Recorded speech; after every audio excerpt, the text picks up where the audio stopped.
Hey YouTube, how you guys doing tonight? Kevin here coming back at you with another video. This is the Kawasaki KV75 engine off the bike. This is my parts engine. I have a whole other one coming. The purpose for this video is to do part number one on the modification. These are the points ignition, and we are going to eliminate points. This is going to be a CDI plate. And one of the benefits to doing it on this engine is we need a 4-magnet flywheel, and the flywheel actually has 4 magnets. So Kawasaki actually helped us out. So we have a 4-post mag setup.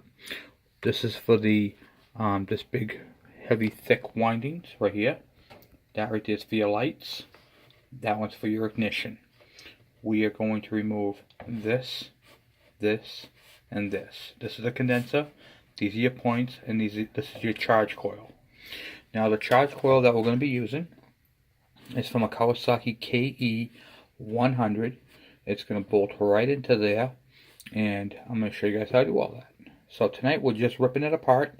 It's the first initial video on doing that. One of the specialty tools I used, and you can watch my flywheel videos. I have a video on how to remove a flywheel, so I didn't do that on here to save some time. We've already done it 500,000 times on the videos. Never pound on your crank, you can ruin it. So on this plate there are 2 Phillips screws. There's one here and one down bottom, and you're going to need one of these right here to remove it. This is an impact driver. You put your screwdriver bit in there, you turn it to the reverse direction, and then you hit the end of it with a hammer and it shocks them loose. Now I don't have a tripod, that's why I did it like that. In fact, I'm going to be doing this video in steps. So I already got the 2 bolts off, and we're going to pull the wiring through, see if we can get that through without killing it. So I'm going to pause you guys, get that removed, and I'll be right back. Okay, so we got the mag plate off. It looks like right there. It's got an oil leak. This thing's been sitting for quite a while. Typically, your green wire right here would go to your neutral safety wire, which was tucked way up and back there, and it didn't go to anything. So I got my flashlight here. I'll just show you guys. There's nothing to plug it into. So, if anything, it would go into the neutral safety switch, which is not on there. So, that's okay. So we have 3 wires. You have your charge wire for your lights. You have your black wire, which is always your ignition. And then, I'm going to flip this over. We have a grommet. Right here. You can see the 3 wires coming out of it. Your black, your yellow, and your green. So we're going to go ahead and take that apart. So what I'm going to do is I'm going to remove the 2 screws here, the points, and the condenser. Okay, so we took out the 2 screws that hold in the coil. We took out the 1 screw that holds in the condenser, and the 1 screw that holds into the point. So basically we have spaghetti. Okay, now you got to be careful with this, because you could cut the wrong wire. And I want to explain to you what this is. This coil right here has a brown wire. This coil right here has a brown wire. They are not connected. Now, I repeat, they are not connected. The one thing you need to understand about these Kawasaki ignition systems is they're an isolated system. What that means is this coil, the condenser, and the points are one circuit. They have nothing to do with the charging system. That's what makes working on these bikes so awesome. Because if it was all tied in together, you wouldn't be able to do this. It would be a mess. But this charge coil right here, this is for the lights only. Same thing with the KE100s, the KD80s, all that type of stuff. This coil right here is isolated. Now I'm going to go grab something real quick. I'm going to show you something. This is a plate right here for a KD80, not KD80, I'm sorry, KE100, and it's a totally different looking plate, but the same thing happens. The ignition system is completely isolated. The points, the condenser, and the charge coil is the one with the thin windings, and then the ones with the fat windings are for the lights. Same thing. This is a point style ignition. We're going to be using a CDI, so it looks kind of like this one, but it has 3 posts here and one coil like this. You'll see it when I get it. So I'm waiting for that to come in. That'll be in pretty soon, and then we can finish this project up. This is part 1 of the KV75 CDI. So we're going to finish taking this thing apart. So what I was saying, you got to be very careful. We're going to flip this over. I do videos in stages so you guys can see what's involved with it, and it makes it easier to follow, I think.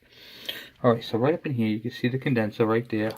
You can see the grommet on the condenser, and you can see the brown wire. They both go into the same conduit here.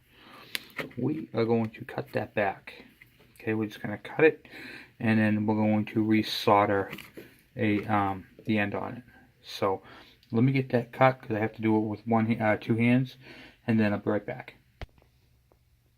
Okay, so I cut the wires. There, see right here, you can see where the brown wire and the coil charge wire are connected together. Right there. So you're going to cut that back here, and then you're going to save this. This is the insulator. Because when you solder the new 1 wire, this used to have 2 wires going up to it. Now it's only going to have 1 coming off that other coil. So that is step 1 on the CDI ignition conversion. So right here is basically nothing's been changed right here, except we took out the ignition coil. Not the ignition coil, this is the charge coil for the ignition. We took out the points and condenser. Now mind you, all this is good, so we're going to hold on to it in case we get another one. We're going to reuse the screws. So always put your screws back in so you don't lose them.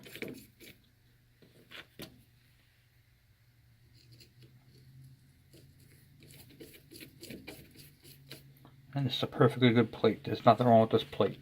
All the wires and everything else is still on there and still connected and still intact. So our next step on this is to make sure that we have all the parts and pieces still put on there. I'm going to slide this back over the wire. This right here is just an insulator. It's not a heat shrink. It's just like a nylon wrapped insulator. Slide that right over the wire. Back on there like that. And then we'll put that on top for now. So that right there is step 1 on making this thing a CDI. So when we get the other videos, when we get the parts, we'll be making more videos on it. This right here, I want to show you guys something. You guys, if you want to, and I recommend it, because if you ever want to put this back to points, it can easily be converted back to points. I personally don't. Once I do points, CDI conversions, they stay that way. But it's nice to put the screws back where they come from. And since we're on the topic of points, I want to show you guys a set of points that I bought. Right here. And I want to show you what comes on brand new points. So first thing you do when you buy points, these are for a KE100, not for this bike. The only difference between the two, and they are not interchangeable, is where the plug goes on. See, it looks like this. It's going to be like that. So the plug is going to be off. The different points. And different condenser. However, they are close.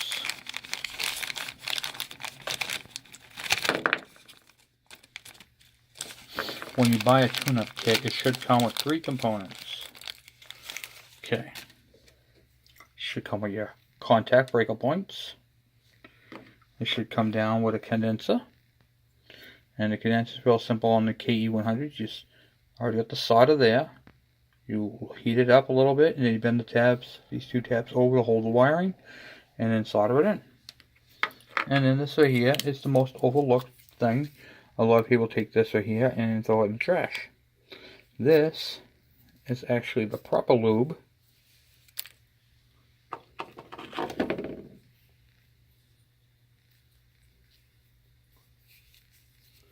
for this piece of felt. When you lube this felt lubricates this cam that the points ride on. This piece right here is actually what rides on the cam. That's a cam. Okay? If you don't lubricate that, it's dry. And then it's dry here. And with this something spinning at, I don't know, between what do you call it there, 600 RPM and, I don't know, probably 11 grand. Heat. Friction. This is the weakest link. So this right here will wear out first, and then you'll be readjusting the points every time. By putting the lube on the felt, it lubes the cam, which reduces the wear on your points. Which is one more reason why I'm converting to CDI. Because I don't like having to, take the bike apart, lubricate that every so often, and readjust my points. By doing this right here, this conversion, it's going to do multiple different things. One, we're not going to have to take the cover off to lubricate the felt. We're not going to have to readjust the point. We're not going to have to do a tune-up and buy points. Our tune-up is going to simply consist of a spark plug. That's it. Okay? So it's going to be maintenance free. The other thing that's nice about it is when you put it on and you put the cover on, everything's sealed up, you can forget about it. You don't have to worry about it. It's real simple. And it's a one-wire hookup. So I'm going to explain to you guys how it works. It has a coil like this, and it goes into one wire. It's a trigger wire. Okay? This is the pickup. I know it doesn't look like a common pickup, but it's a common pickup. Okay? That's going to bolt on. The CDI is going to bolt on here. It's a differently wound coil than this one. This one cannot be used. It has the one wire hookup. The one wire goes directly up to the coil. That's it. There's no other external pickups or nothing like that. And what it is the CDI module is built into the coil. So you need the KE100 coil, this pickup coil, and you're going to need a KE100 ignition coil, which I happen to have. So by putting that on there, this wire, black wire right here, plugs into your coil, and then you have spark. It's that simple. You don't have to gap nothing. You don't have to worry about anything. Basically maintenance free. So I wanted to touch base with you guys. This is part 1 on the KV CDI ignition. This is the tear down of it when those parts come in. I will be doing the second part of it and finishing it off.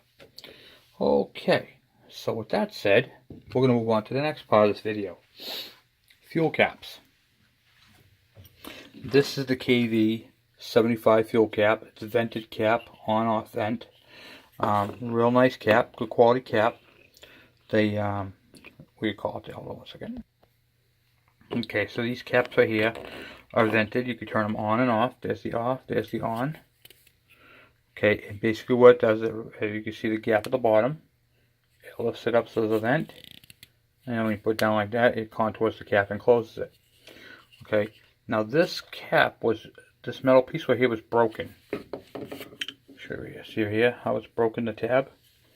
So these guts right here were inside this cap. Now both of these caps are interchangeable. I can put this on my KD, my KE100, my KD100, my KD80, my KM100, my MC1, my G390. I could put them on the KH, doesn't matter. This is the cap. This will also work. This is a different type of vent. It's got a tube vent that goes up over into the handlebars. So, what's the difference between the two other than the visual? Look underneath. Nothing. So, I was able to take these 4 screws out and swap the two and fix my cap. Now this cap right here is about 130 bucks on eBay. There are a few cheaper ones, but because it's so rare, very hard to get. I'm like, you know what? I am not paying $130 for a plastic fuel cap. Just not happening.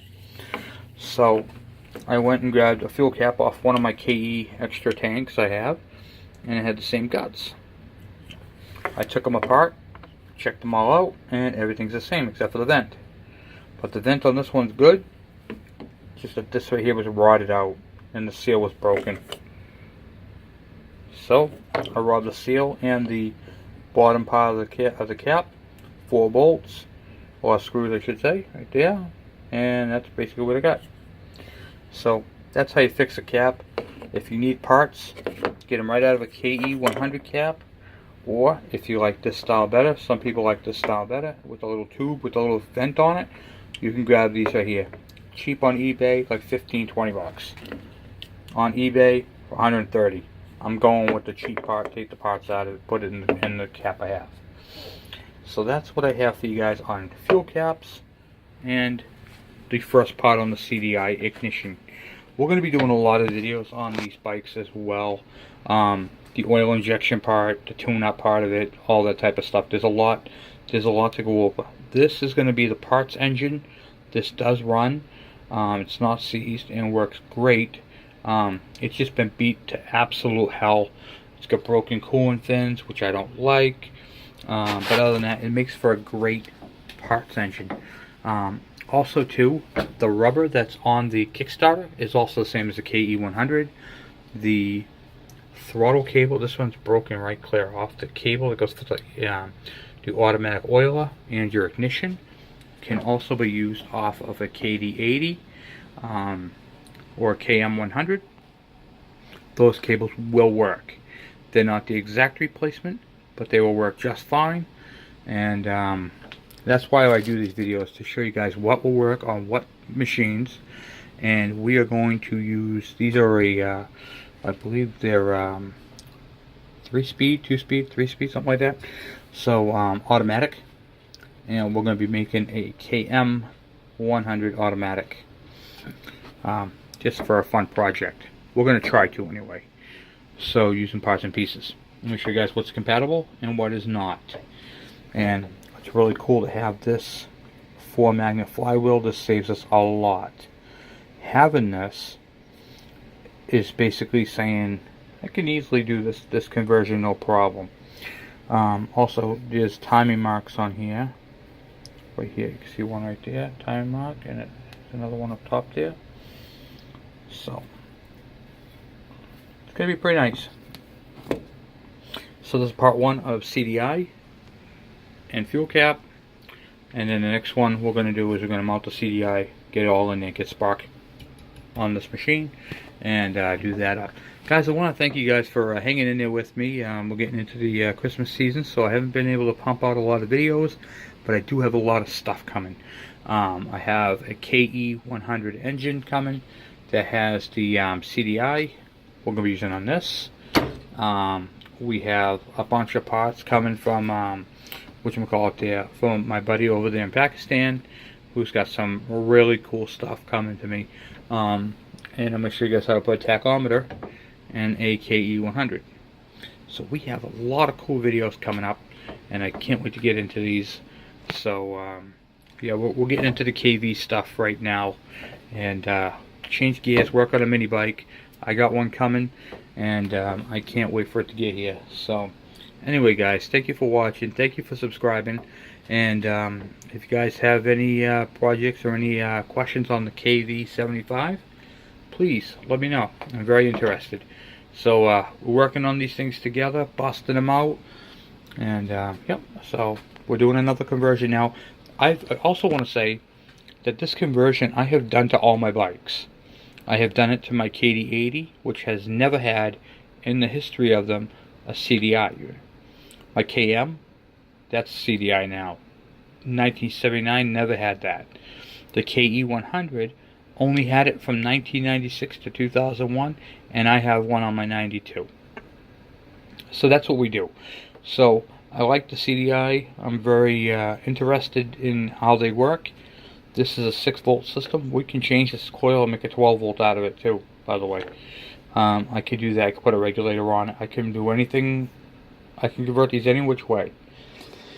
But this one's not going to be converted to, to 12 volt. We're going to keep it the way it is. And we're going to go with the CDI, which is 6 volt as well. And keep all that charging stuff in the light wiring, all the light bulbs, everything factory. We're just changing the ignition components for better performance, better reliability, and lack of maintenance. We don't have to do any more maintenance to it. Which means if this bike sits, this bike can sit for 2 or 3 years, and when you pull it out, as long as you drain out the carburetor and flush the tank, you'd be able to start it back up again when you go to put the new fuel into it. So that's pretty big. So, well, that's what I got for you guys for tonight. Thank you for hanging in there with me. Thank you for watching my videos, and most of all, thank you for your subscriptions and all your support. So, you guys all have a Merry Christmas and a Happy New Year. Might make a video in between then. Things are kind of hectic right now with Christmas, but right after Christmas, we're going to be snapping into it like a Slim Jim. So, I will talk to you guys later. Have a good night.